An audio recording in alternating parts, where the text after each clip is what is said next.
시작되면 내일은 하루 종일 전국이 영하권으로 떨어지겠고 2020년 올해 마지막 날엔 서울이 영하 13도, 중부 내륙은 영하 20도 안팎까지 떨어질 거라고 합니다.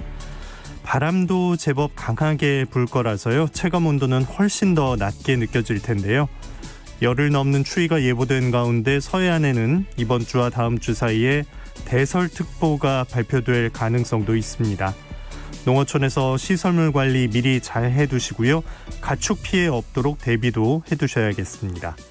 12월 29일 화요일 오늘 아침 일라디오 출발합니다. 저는 아나운서 김재웅입니다.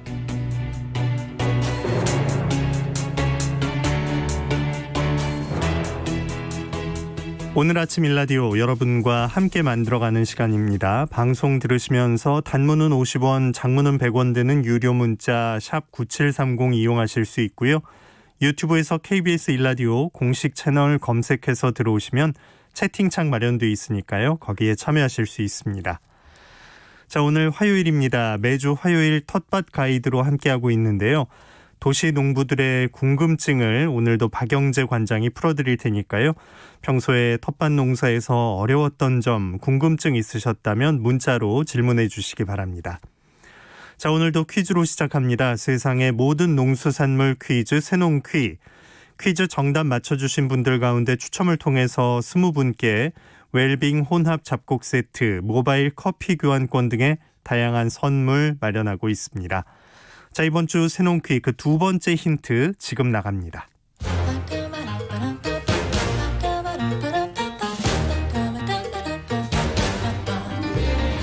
오늘 아침 일라디오가 선정한 우리 농수산물을 맞히는 세상의 모든 농수산물 퀴즈 새농퀴. 안녕하세요. 퀴즈 내는 성우 김성입니다. 바다에서 나는 해조류는 영양은 풍부하고 칼로리는 낮아서 건강을 챙기는 사람들이 선호하는 식재료죠. 그중에서도 이것은 마그네슘과 칼슘, 칼륨과 식이섬유, 엽산 등이 풍부해서 우리 몸에 꼭 필요한 영양소를 고루 갖추고 있습니다.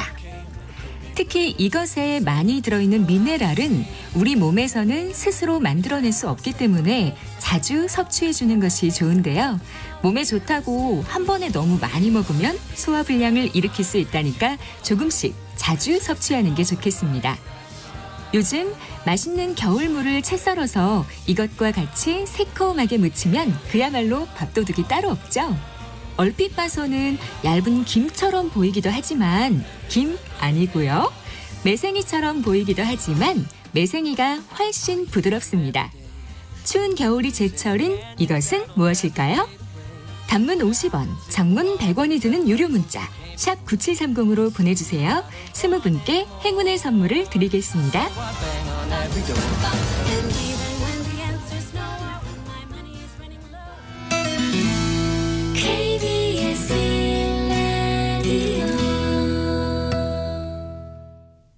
자, 이번 퀴즈 문제가 좀 어려운 편이었나요? 정답 못지않게 오답도 많이 들어오고 있는데요. 잘 모르겠다는 분들은 목요일까지 나가는 힌트 잘 들어보시고 보내주셔도 좋습니다. 힌트를 드리자면 정답은 두 글자입니다. 일단 매생이는 아닐 거고요. 우리가 생일에 국 끓여 먹는 그것 두 글자긴 하지만 그것도 정답은 아닙니다. 자, 이번 주 정답인 이건 요즘에 깨끗이 씻은 이것과 채 썬 무를 이제 식초를 넣어서 새콤하게 무쳐서 많이 먹는 바로 그것입니다. 새농퀴 정답 아시는 분들은 단문 50원, 장문 100원 드는 유료 문자 샵 9730으로 보내주시기 바랍니다. 농수산 뉴스로 이어갑니다. 한국농어민신문 이진우 기자 연결돼 있습니다. 안녕하십니까? 네, 안녕하십니까? 네. 자, 먼저 AI 고병원성 조류인플루엔자 상황부터 알아볼까요? 예, 어제 조류인플루엔자 중앙사고수습본부, 그러니까 농식품부에 있죠. 여기에서 전북 정읍시 소재의 유경오리 농장에서 고병원성 조류인플루엔자 의심 사례가 발견되었다고 또 밝혔습니다. 이 농장에서는 유경오리 13,000여 마리를 사육하고 있는 것으로 전해졌는데요. 전북 동물위생시험소에서 해당 오리 농장에 대해서 이 도축전 검사를 실시한 결과에서 H5형 항원이 검출됐다고 합니다. 현재 정밀 검사가 진행 중이라고 하는데 고병원성 여부가 확진되는 것은 1일에서 한 3일 정도 지나야 나올 것 같다고 하고요. 농식품부가 또 27일까지 집계한 고병원성 조류인플루엔자 농장 발생 건수는 모두 29건이고요. 또 산란계 350만 마리 정도, 그리고 육계 291만 마리, 오리 113만 마리 정도가 지금 살처분된 상황입니다. 네. 자, 올 한해 장마 또 태풍 때문에 저수지 붕괴 사고가 있었는데 피해 지역은 아직도 복구 작업을 하고 있죠. 정부에서 저수지 안전관리 계획을 내놨다고요? 그렇습니다. 제1차 농업용 저수지 관리 계획이라는 것을 마련을 하고 내년부터 본격적으로 사업을 추진한다고 이렇게 농식품부가 밝혔습니다. 이 태풍이나 호우 그리고 지진 등과 같은 자연재해에도 안전하게 저수지를 관리하겠다. 이게 정책 목표인데요. 대상은 한국농어촌공사가 관리하고 있는 저수지 3,411개소에 대해서 오는 2025년까지 유지 관리 및 시설 개선 방향을 골자로 담고 있습니다. 네. 대상이 한국농어촌공사 관리 저수지라면 지자체 관리 저수지는 대상이 아닌 모양이죠? 그렇습니다. 이게 저수지 관리 책임이 중앙정부하고 지방정부로 두 개로 나눠져 있기 때문인데요. 지자체가 관리하는 저수지 13,800여 개소에 대해서는 지속 가능한 기반시설 관리 기본법 여기에 따라서 시도지사가 관리 계획을 수립하도록 되어 있습니다. 네. 그리고 이번 대책의 주요 골자를 조금 살펴보면요. 홍수량 조절을 위한 수문을 설치를 하고요. 설치된 지 70년 이상 된 노후 저수지 중에서 저수 용량이 30만 세제곱미터 이상이거나 이게 동높이가 15m 이상인 것을 대상으로 보강을 할 경우에는 이게 부분적 보수 보강이 아니라 전면적인 보수 보강을 검토한다는 게 눈에 띄는 대목입니다. 네. 자, 그 안전성 검사 대상은 확대가 된다고요? 그렇습니다. 이 정기적인 안전성 검사도 이제 확대하기로 했는데요.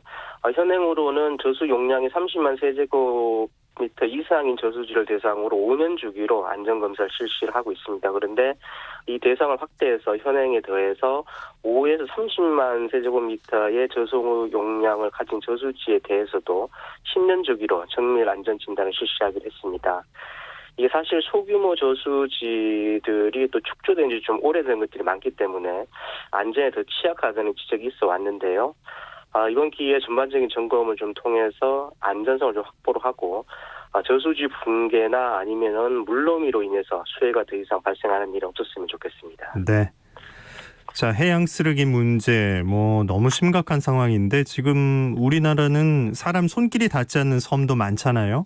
그래서 그렇습니다. 해양 쓰레기 실태를 파악하는 것조차 참 어려움이 많았다고 하는데 이걸 좀 확인할 방법을 찾아냈다고요? 그렇습니다. 이거 인공위성을 활용하는 방법인데요. 우리나라 영해에는 2,800여 개나 되는 무인 도서가 있다고 합니다. 저도 깜짝 놀랐는데요. 이런 것들은 또 지리적으로 사람이 접근을 하기가 이제 어렵기 때문에 해안가로 몰려드는 쓰레기 실태를 확인하는 데도 어려움을 겪고 있었습니다. 그런데 고해상도 광학위성인 아리랑 3A호를 활용을 해서 이 스티로폼을 대상으로 조사를 실시한 결과와 그리고 실제 드론과 인력을 투입해서 조사한 결과가 84% 수준까지 합치하는 이런 성과를 도출해냈다는 겁니다. 참고로 해안 쓰레기 약 70%가량이 이 스티로폼이라고 합니다. 그러니까 인공위성으로 확인한 것 그리고 실제 가서 확인한 걸 비교해 보면 그러니까 거의 대부분의 경우에는 실제 스티로폼이 거기 있었다는 뜻이군요. 그렇습니다. 이게 인천시의 옹진군에 있는 무인도서인 사성봉도라고 널리 알려져 있는 무인도이기도 한데요. 이곳을 대상으로 위성 촬영을 하고요. 이후 아리랑 3A호가 촬영한 위성 영상 이것과 실제 드론과 인력을 투입해서 현장 조사를 실시한 결과를 비교했더니 스티로폼의 경우에는 84%가량 같은 결과를 보였다는 겁니다. 일단 이렇게 되면은 찾는 방법은 이제 마련이 된 것 같은데요. 네. 이걸 또 수거하기 위해서는 예산이 또 필요하게 됩니다. 무인도서를 대상으로 쓰레기를 찾는 방법이 이제 마련되는 만큼 이게 수거로까지 이어졌으면 좋겠습니다. 네. 자, 지금 올해가 좀 특별하잖아요. 그 코로나 확산을 막기 위해서 해돋이 명소까지 모두 폐쇄하기로 한 상황인데, 이 해돋이 명소에 유인 등대도 포함이 되나 봐요. 그렇습니다. 지난 24일부터 내달 3일까지 전국의 유인 등대에 대한 출입 통제가 지금 되고 있는데요. 예. 그리고 여기에 대해서 어촌 내의 숙박시설에 대해서도 객실 예약 제한 조치도 함께 시행이 되고 있습니다. 중앙재난안전대책본부의 연말연시 방역 강화 특별 대책에 따른 조치라고 해수부는 밝혔는데, 특히 어촌 민박이나 어촌 체험 휴양마을 내의 공동 숙박시설 이런 같은 어촌 지역 숙박시설에 대해서는 객실의 예약을 50% 이내로 이제 제한하기로 하고요. 이를 또 준수하는지 여부에 대해서도 해수부, 해당 지자체 그리고 어촌어항공단이 합동으로 현장 점검을 실시할 계획이라고 합니다. 이런 점 좀 유념을 하시고요. 다 네. 같은 생각이겠지만은 코로나19 확산세가 좀 꺾이는 것을 보면서 새해를 맞았으면 하는 바람을 가지고 옵니다. 네. 농수산 뉴스 한국농어민신문 이진우 기자와 함께했습니다. 고맙습니다. 감사합니다.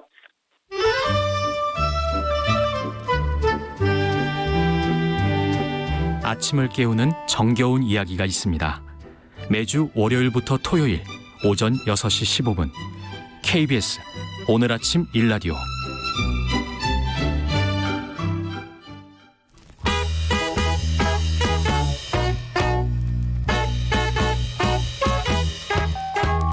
안녕하세요. 우리 농촌과 농민과 농업을 사랑하는 귀농인의 딸 코미디언은 남정미입니다. 오늘 아침 일라디오가 새로운 코너를 마련했습니다. 청취자 여러분의 이야기를 더 많이 듣고 더 깊게 나누고자 마련한 시간, 슬기로운 농촌생활. 매주 토요일에 함께할 슬기로운 농촌생활에서 여러분의 사연 기다리고 있습니다. 농촌을 지키고 있는 나의 농사 이야기, 농촌에서 자란 어린 시절 이야기, 도시농부로 살면서 깨달은 삶의 지혜, 보고 또 봐도 사랑스럽게만 한 나의 텃밭, 우리 농수산물에 얽힌 재미있는 사연, 귀농귀촌 귀여를 꿈꾸는 분들의 이야기, 그리고 눈물 없이는 못 듣는 재미있는 사연들 마구마구 보내주십시오. 제가 맛깔나게 읽어드리도록 하겠습니다. 지금 오늘 아침 일라디오 홈페이지에 들어오시면 슬기로운 농촌생활 게시판이 열려 있습니다. 사연 소개된 분들께는 푸짐한 선물도 드리니까 지금 우리 농어촌을 사랑하는 분들 주저하지 마시고 들어오셔서 사연 남겨주세요.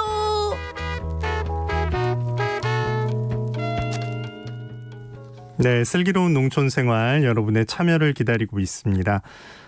포털 사이트에서 오늘 아침 일라디오 검색하시면 오늘 아침 일라디오 홈페이지로 연결이 됩니다. 거기서 청취자 참여 클릭하시고 슬기로운 농촌생활 클릭하시면 글 남기실 수 있는 게시판이 마련되어 있으니까요. 여러분의 사연과 이야기 기다리고 있겠습니다. 많은 참여 부탁드립니다. 도시농부들을 위한 유익한 정보가 있는 텃밭 가이드로 이어갑니다. 수원 씨앗도서관의 박영재 관장 전화 연결합니다. 관장님 안녕하십니까? 네, 안녕하세요. 네, 올해가 다 갔네요 벌써.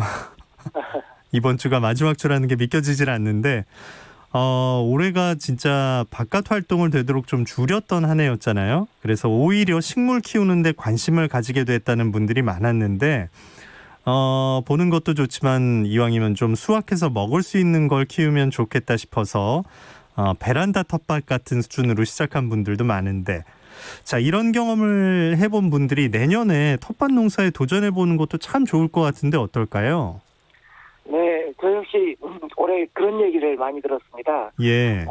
집안에서 작은 화분에 방울토마토를 키워봤다거나 딸기 모종을 구해서 키웠는데 딸기꽃을 난생 처음 본 그 순간을 잊을 수 없다거나 이렇게 집안에서 키운 상추 몇 장이 식탁 위에 올라왔을 뿐인데 이렇게 밥맛이 달라졌다거나 그런 경험을 이야기하는 분들이 주변에 많이 생겼거든요. 그런 분들에게는 내년에는 한번 그 텃밭 농사에도 도전해 보시라고 권해드리고 싶습니다. 네. 사회적 거리두기를 유지하기에도 텃밭만큼 좋은 곳이 없어서요. 저 역시 올해는 텃밭에서 더 많은 시간을 보냈거든요. 그렇네요. 다른 활동들이 많이 줄어든 만큼 작물들을 자세히 관찰할 수 있어서 아주 좋았는데요. 어려운 시기였지만 텃밭 농사 덕분에 그 안에 소소한 즐거움들을 더 많이 느낄 수 있었던 한 해를 보냈던 것 같습니다. 올 한 해 그랬듯이 내년에도 저의 경험을 청취자분들과 더 많이 나눌 수 있도록 하겠습니다. 네. 관장님께서 직접 경험하신 이야기 또 들려주시는 그 노하우들 벌써부터 기대가 됩니다. 한 해는 이렇게 마무리하면서 이런 기대를 가지고 새해를 맞으면 좋을 것 같습니다. 자, 관장님, 그 텃밭 농사 준비하는 도시 농부들 이맘때 좀 준비하는 것, 기대하는 게 있잖아요. 네, 바로 농사를 지을 텃밭을 분양받는 겁니다. 네. 새해가 되면 각 지자체에서 텃밭 분양을 합니다. 수원시나 안산시와 같은 기초지자체에서 운영하는 텃밭도 있고요.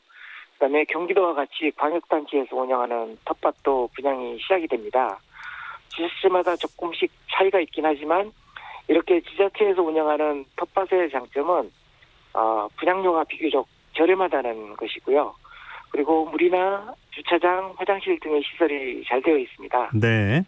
연초에 각 지자체 인터넷 홈페이지에 접수하기 때문에 잘 챙겨보시고 담당 부서에 연락을 해서 언제 분양하는지 알아보시는 것이 좋을 것 같고요. 그리고 신청해놓고 또 가지 않는 분들도 계시기 때문에 계속 연락을 해보셔서 추첨에서 떨어졌다 하더라도 한번 계속 연락 달라고 이렇게 해놓으면 또 신청해놓고 안 오시는 분들의 텃밭을 차지할 수도 있습니다. 네네. 이런 공영 텃밭 이외에도 민간에서 운영하는 텃밭들도 새해 접어들면 분양을 시작하거든요. 시 교회에 있는 그 농장을 방문하시면 농장주의 전화번호를 걸어놓고 분양을 하는 곳이 많습니다.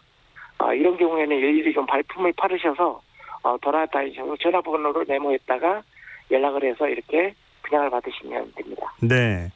그 기초 지자체 텃밭도 해보시고 안 되면 이제 광역 지자체 텃밭도 있고 그것도 안 되면 민간에 이제 도전해 보는 것도 이제 요령이군요. 그러니까 만약에 또 안 됐다고 해도 바로 실망하지 마시고 또 혹시 그 중간에 당첨된 분이 또 내놓는 경우가 있으니까 그런 것들도 챙겨봐야겠습니다. 아까 그 장점을 몇 가지 얘기해 주셨는데 그 민간 텃밭도 또 장점이 있겠죠. 그 장단점을 좀 짚어주신다면 어떻습니까? 공영 텃밭의 경우는 지원자가 많아서 추첨을 하기 때문에 떨어질 수도 있고요. 근데 민영농장은 한번 텃밭 농사를 시작하면 자기가 본인이 포기하지 않는 이상은 계속 텃밭 농사를 지을 수 있는 장점이 있습니다.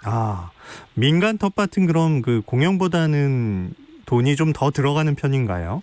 네, 그렇죠. 아무래도. 네. 기본적으로는 그렇군요. 예. 자, 텃밭 사용 비용은 좀 많이 들지만 계속 이어서 지을 수 있다는 장점을 생각한다면 또 투자를 해보실 수 있지 않을까 이런 생각도 드네요. 그러니까 한 해만 내가 하고 끝낸다 뭐 이런 생각이 아니라면 처음에 이런 쪽으로 시도해보는 것도 방법이겠네요. 네, 맞습니다.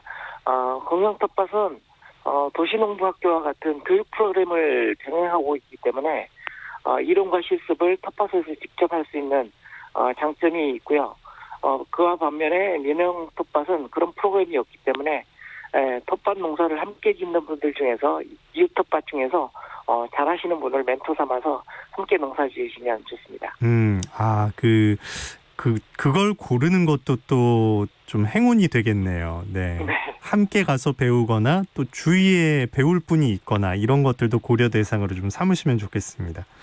자, 텃밭도 이제 여러 곳에서 고를 수가 있다면 그 어떤 게 더 좋은 조건인지를 따져봐야 할 것 같은데 그걸 확인해보는 눈도 좀 키워야겠어요.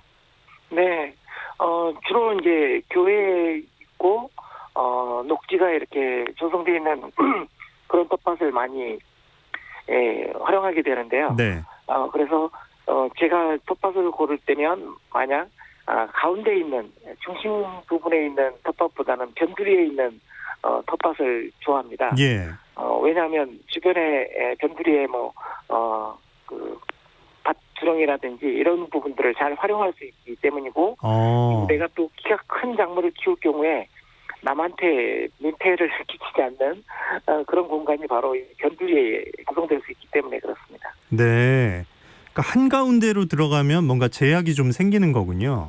네, 남한테 아무래도 피해를 줄 수가 있죠. 그렇군요. 여러 작물을 키울 수가 없습니다. 키가 작은 작물만 키워야 하니까요. 네, 좀 주변부로 나가면 그 옆에도 좀 활용할 수 있고 그 구성도 내 마음대로 좀 꾸밀 수가 있는 거군요. 예. 자, 보통 이제 도시농부들이 분양을 받는다고 했을 때 크기는 어느 정도가 적당하다고 얘기해 주십니까? 보통 지자체나 민간에서 분양하는 단위가 5평에서 10평 정도입니다. 예. 물론 이제 지자체는 딱 이렇게 규정이 돼 있어서 5평, 10평 그 이상을 분양받을 수 없지만 민영 텃밭은 자기가 능력이 되면 조금씩 텃밭의 크기를 늘려나갈 수 있는 그런 장점이 있습니다. 네. 자, 이런 점을 잘 고려를 하시고 이제 밭을 준비했다면 그 다음에 이제 이어져야 할 작업은 뭡니까? 텃밭을 구하는 일도 이렇게 이제 미리 하셔야 하는 것과 같이 씨앗에서 출발해서 육묘의 과정을 통해 농사를 준비하는 것도 일찌감치 준비해야 합니다. 육묘를 할 수 있는 온실 하우스가 있으면 더 좋겠지만 집에서도 할 수 있는 방법을 이 시간을 통해서 이렇게 말씀드리려고 합니다. 네네. 밭 준비와 더불어서 할 일이 이제 씨앗에서 출발하는 육묘, 그걸로 이제 농사 준비를 하는 걸 하시면 좋고, 이제 온실하우스가 있으면 제대로 되겠지만 이제 집에서 하는 방법을 오늘은 특별히 좀 들어보려고 하는데, 이게 이제 가정에서 할 수 있다고 얘기를 해주시는 거니까 처음 해보는 분들도 도전할 만하다 이렇게 생각해도 되겠죠? 네, 맞습니다. 어렵지 않을까 이런 생각을 많이 하실 텐데요. 네, 저도 이제 직접 이렇게 집과 사무실에서 그리고 이제 온실하우스에서 이렇게 제가 여러분하고 똑같이 이렇게 조건을 만들어서 해볼 테니까요. 잘 따라와 주셨으면 좋겠습니다. 같은 조건에서 관장님이 하시는 거니까 절대 뭐 특별한 거라고 생각하지 마시고 잘 따라가면 되겠네요. 오늘 준비물 과정에 대해서 좀 미리 좀 살짝 들어볼 수 있을까요? 네, 육묘의 장점은 장점을 먼저 말씀드리면 씨앗으로 이렇게 시작하면 다양한 작물을 농사지을 수 있다는 점입니다. 모종 가게에서는 씨앗만큼 다양한 모종을 구할 수가 없습니다. 그리고 직접 씨앗을 구해서 모종을 기를 수 있다면 훨씬 더 그래서 다양한 그 작물들을 농사지을 수가 있게 되겠죠. 특히 제가 또 다음 시간부터 분양할 토종으로도 농사를 할 수가 있게 되는 겁니다.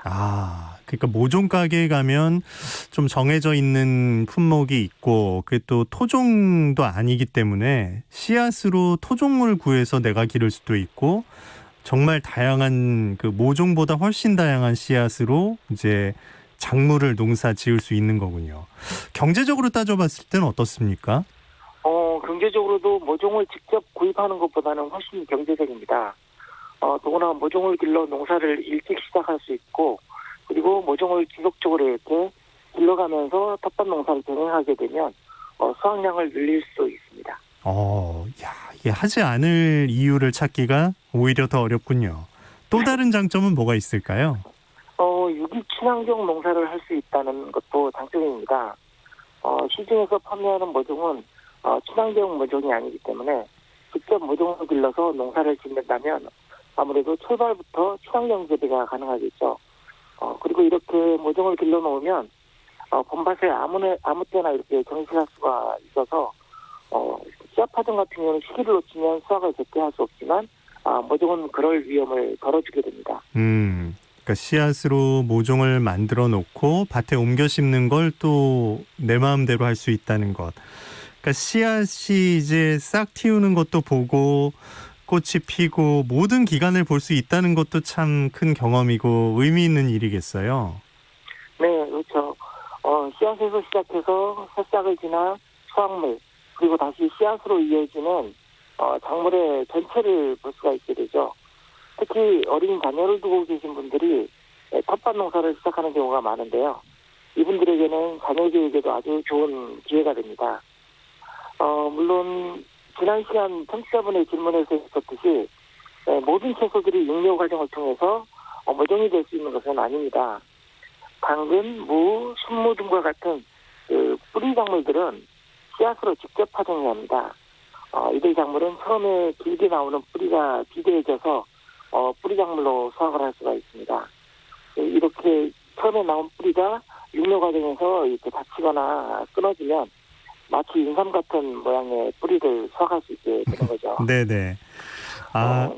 예, 말씀하시죠. 네, 이번에 청취자분들과 함께 하게 될 실내육묘는요, 아까 말씀드렸듯이 사무실에서, 그리고 집에서, 그리고 육묘용 원실에서 여러분하고 똑같이 이렇게 진행을 하면서 이렇게 안내하려고 합니다. 여러분들이 육묘에 편한 곳, 어디에서나 저를 따라하시면 육묘에 성공할 수 있다는 것을 보여드리겠습니다.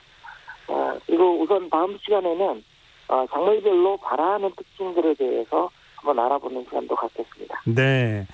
자, 이제 청취자 질문을 좀 들어봐야겠는데, 관장님 지금 전화 상태가 좀 안 좋아서 끊었다가 다시 연결을 해보겠습니다. 일단 전화를 한번 끊어주세요. 네. 수원 씨앗도서관 박영재 관장과 함께하고 있습니다. 텃밭 가이드 잠시 후에 전화 연결되는 대로 다시 이어가겠고요. 청취자 문자 좀 보겠습니다. 5762번님. 닥쳐올 한파도 대비를 해야겠는데 오늘 아침 안개가 문제네요. 모두 안전운전하세요 하셨고요. 8475님도 호남고속도로, 경부고속도로 짙은 안개로 주의 운전해야겠습니다 하셨습니다. 자, 텃밭 가이드 다시 이어갑니다. 관장님 잘 들리세요? 네, 잘 들립니다. 예. 중간부터 좀 소리가 좀 이상하게 들려서 끊었다 다시 연결했습니다. 네.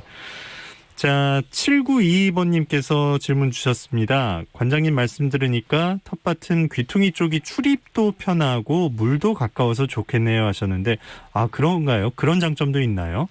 네, 아무래도 움직임에 있어서도 자유롭습니다. 그렇네요. 가운데 있으면 이게 계속 나가는데도 그렇겠네요. 네, 그러면 자녀분들이 있으면 또 이렇게 다른 밭에 피해를 줄 수도 있어서. 네. 네. 마감도 그러면 주변부부터 마감이 되나요? 네? 주변부터 마감이 되는 경우가 많습니다. 그렇군요. 아무래도 모든 분들이 주변부를 더 좋아합니다. 가운데가 남아있으면 이게 이유가 있었구나 생각을 하시면 되겠네요. 자, 8937님께서 관장님 안녕하세요 하고 인사하시면서 텃밭에 심은 양배추, 적배추 포기가 아직 굵지가 않아서 그대로 뒀습니다. 비닐이나 부직포로 덮어야 할까요? 라고 물으셨어요. 네, 올해 연말 연초에 또 추워진다고 하니까 양배추는 아무래도 내한성이 강하긴 하지만 이런 강추위에는 또 견디지를 못하기 때문에 덮어주시는 게 좋을 것 같습니다. 언제쯤 좀 굵어질까요? 이렇게 포기가 지지 않은 그 양배추나 이런 것들은 봄을 나고 또 다시 또 성장을 하기 때문에 네네. 일단 얼어 죽지만 않게 잘 관리하시면 될 것 같습니다. 알겠습니다. 3767번님은 텃밭에 고구마를 심었습니다. 올해 농사 잘 지어서 수확까지 잘했거든요. 그런데 수확 후에 고구마가 빨리 썩어버렸습니다. 뭐가 문제였을까요? 하셨네요. 고구마는 보관 온도가 굉장히 중요합니다. 예. 너무 춥게 보관하면 안 되거든요. 그래서 15도 이상의 기온에다가 보관하는 게 고구마를 썩지 않게 보관하는 방법입니다. 보관에서 좀 실수가 나온 것 같은데 많이 속상하셨겠어요. 예. 자, 그러면 이제 다음 시간 작물별로 발화하는 특징에 대해서 이제 공부하면서 육묘에 이제 도전하는 그 시간을 가져보겠습니다. 그러면 1월에 청취자분들에게 선물로 전해주시기로 한 토종 씨앗들, 그러면 어떤 것들이 되는 거죠? 네, 텃밭에서 가장 많이 심는 작물들로 일단은 준비를 했는데요. 예. 빨간 상추임 키상추가 있고요. 그다음에 청상추임 배추상추, 그리고 끝이 뭉툭한 수원가지, 그리고 좀 매운 토종고추가 있고요. 네. 그다음에 방울토마토와 큰 토마토의 중간 정도의 크기인 진안에서 수집된 진안토마토가 있고요. 그다음에 좀 키가 큰 넝쿨로 올라갈 수 있는 철원 조선 오이를 준비했습니다. 또 쌈으로도 먹을 수 있고 이 뿌리를 먹을 수도 있는 외묵구라고 하는 강원도에서 순무처럼 이렇게 취급하는 외묵구라고 하는 것을 분양을 하도록 하겠습니다. 네, 상추, 가지, 고추, 토마토, 오이에 순무 같은 것까지 다음 주 이 시간 새해 첫 텃밭 가이드 시간에 집중해서 좀 들어주시고 토종 씨앗도 신청하시기 바랍니다. 텃밭 가이드 수원 씨앗도서관 박영재 관장과 함께했습니다. 고맙습니다. 네, 감사합니다. 자, 날씨 좀 확인해 봅니다. 지금 시야 확보가 어려운 편인가 봐요. 중서부 지역을 중심으로 대기질이 탁하고 중국발 스모그까지 유입되면서 전국적으로 먼지 농도가 짙습니다. 먼지에다 안개까지 뒤엉켜서 내륙 곳곳의 시야가 상당히 답답하니까요. 운전하는 분들 안전하게 이동하셔야겠고요. 걸어서 이동하시는 분들도 오늘 같은 날은 좀 밝은색 옷을 입고 나오시면 좋겠습니다. 아침 기온은 서울, 광주 3도, 대전 6도, 대구 10도로 어제와 비슷하거나 조금 낮은데요. 낮부터 찬바람이 몰려오면서 밤부터는 기온이 크게 떨어지겠습니다. 추위와 함께 눈비 소식이 있습니다. 낮에 중부지방을 시작으로 오후에는 남부지방에도 비나 눈이 내리겠습니다. 추위와 시설물 관리에 미리 대비하셔야겠습니다. 오늘 아침 일라디오 함께하고 계십니다. 지금 시각은 6시 46분입니다.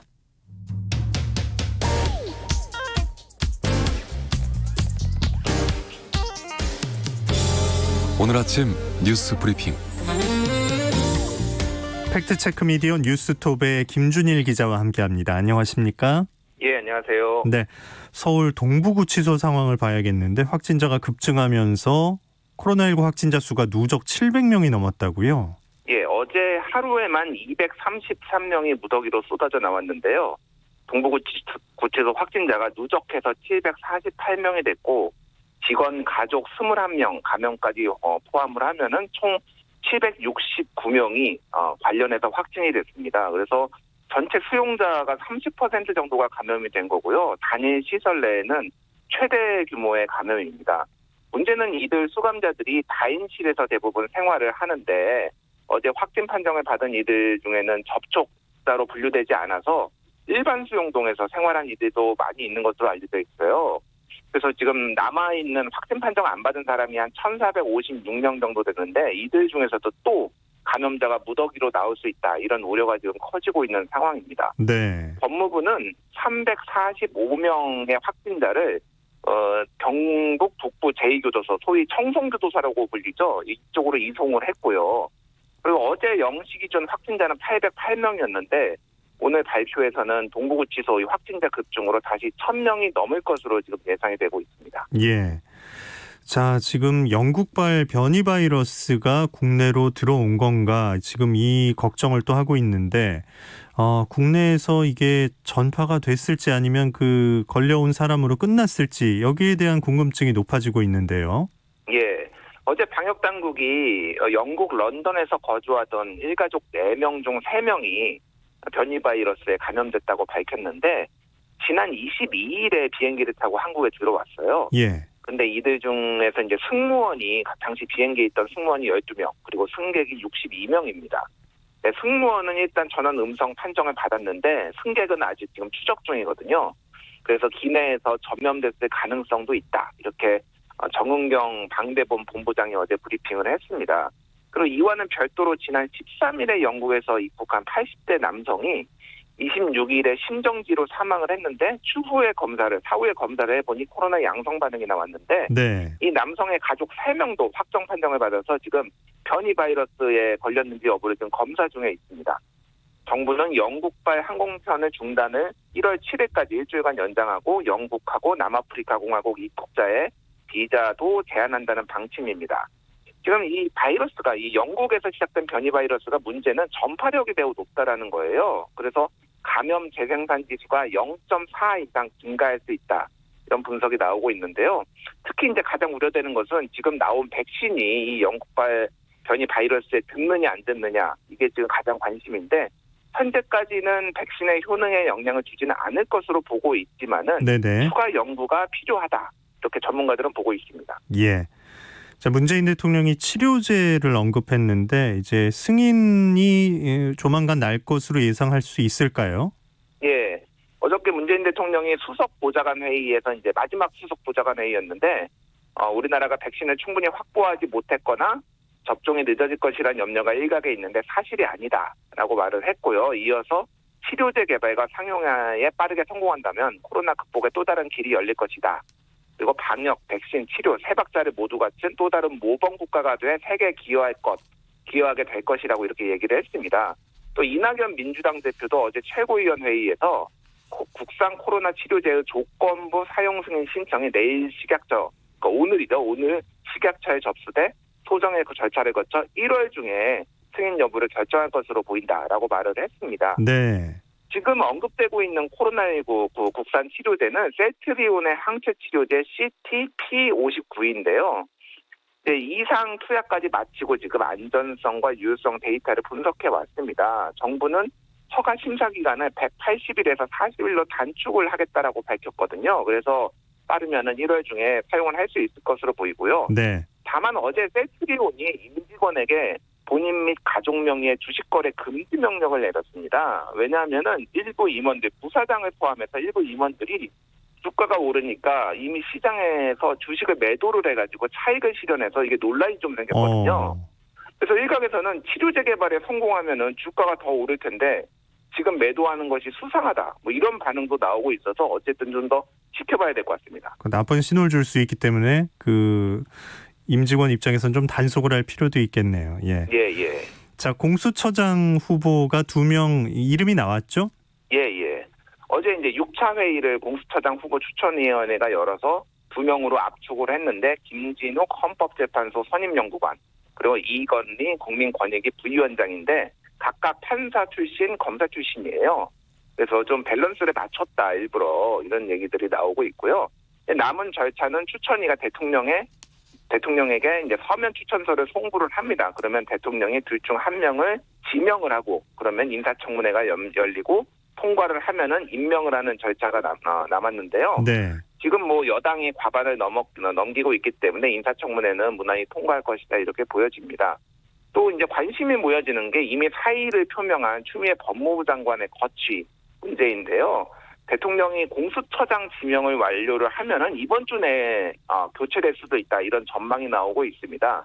공수처장이 뽑히면 사실상 공수처가 출범한 것이고 지금 분위기가 정부 여당이 분위기가 안 좋기 때문에 장관 조기 교체로 분위기를 쇄신할 것이다 이런 얘기들이 나오고 연초에는 또 대통령 비서실장을 포함해서 청와대 참모진 그리고 장관 서너 명이 교체될 것이다 이런 분석들이 나오고 있습니다. 예. 자, 이용구 법무부 차관의 택시기사 폭행 논란을 두고 말들이 참 많았는데 경찰이 좀 이 내사 종결하는데 문제가 없다 이런 입장을 밝혔군요. 예. 어제 김창룡 경찰청장이 기자간담회를 가졌는데 이 자리에서 이용구 법무부 차관의 택시기사 멱살을 잡은 사건을 경찰이 덮으려 했다라는 의혹에 대해서 적극적으로 해명을 했습니다.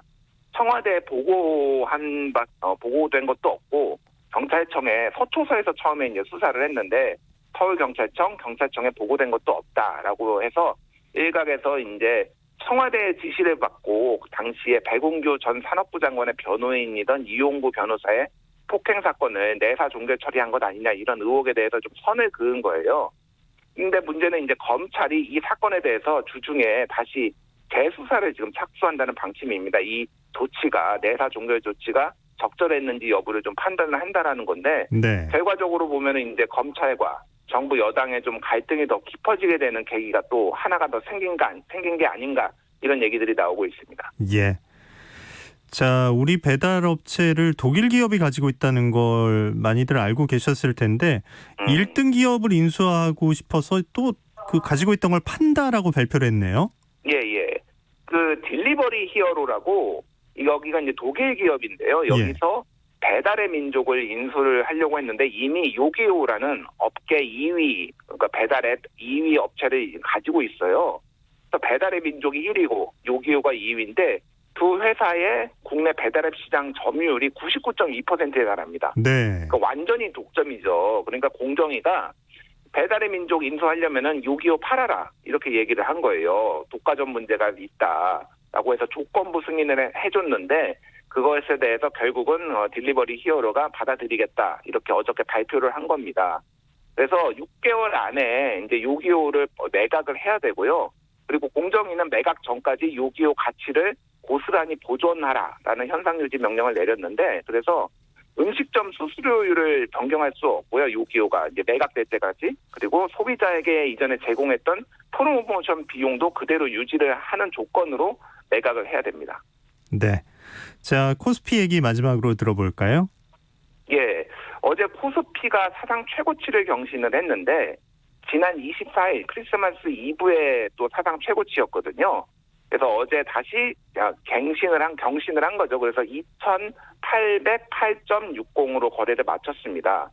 그래서 어제 또 코스피 코스닥 양대 시장을 합친 거래 대금은 40조 553억 원으로 지난달 25일에 종전 최고 기록 39조 8,953억 원을 갈아치웠습니다. 근데 문제는 지금 실물 경제가 매우 안 좋은데 주가만 이렇게 뜨는 것이 정상이냐라는 우려들이 나오고 있어요. 네. 그래서 지금 부동산 규제가 심해지고 저금리에서 유동성이 풍부하니 지금 남은 돈이 증시에 몰리는 건데 이게 혹시 언제 거품이 꺼지는 거 아니냐 이런 우려들이 솔솔 나오고 있는 상황입니다. 네. 뉴스브리핑 김준일 기자와 함께했습니다. 고맙습니다. 예, 감사합니다. 오늘 아침 일라디오 아나운서 김재웅이었습니다. 고맙습니다.